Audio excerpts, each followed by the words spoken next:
ఈరోజు నాకు చాలా సంతోషంగా ఉంది. ఎందుకంటే మన భారతదేశం ప్రజాస్వామ్య దేశమని ఈరోజు జరిగిన ఉదంతాన్ని చూసినాక నాకు అర్థమైంది.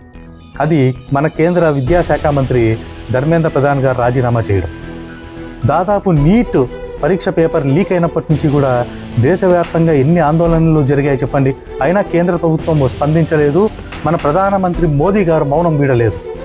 ఒక నెల నుంచి కాక్రోచ్ జనతా పార్టీ ఎప్పుడైతే ఈ ఉద్యమంలో ఎంటర్ అయిందో అప్పటి నుండే ఈ ఉద్యమం ఇంకా తీవ్ర రూపం దాల్చింది. కేంద్ర ప్రభుత్వ పెద్దలకు వణుకనేది మొదలైంది.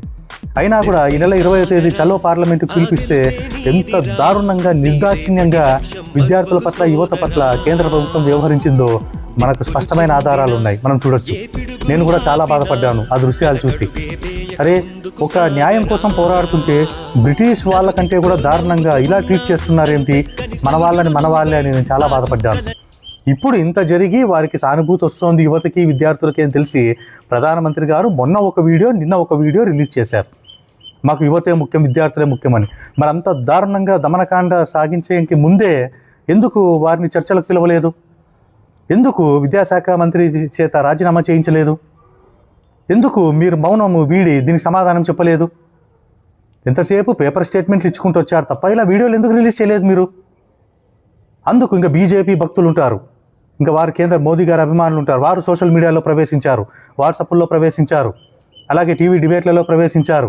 మోదీ గారు ఆ చట్టం తీసుకొచ్చారు, రామాలయం నిర్మించారు అయోధ్యలో, వక్ఫ్ బోర్డు సవరణ చట్టం తీసుకొచ్చారు. అవన్నీ ఎందుకు ఇప్పుడు? ఈ సమస్యకు మీరు చెప్తున్న దానికి ఏమన్నా పొంతన ఉందా చెప్పండి.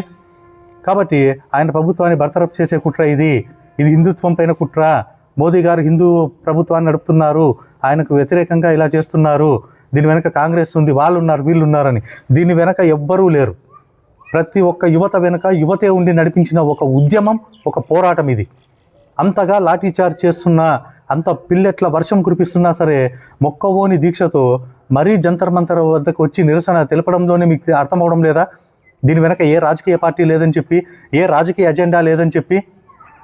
ఇది కాక్రోచ్ పార్టీ సాధించిన అద్భుతమైన విజయంగా నేను భావిస్తాను. అలాగే నేటి జంజీ యువత విద్యార్థులు సాధించిన ఒక గొప్ప విజయంగా నేను దీన్ని భావిస్తాను.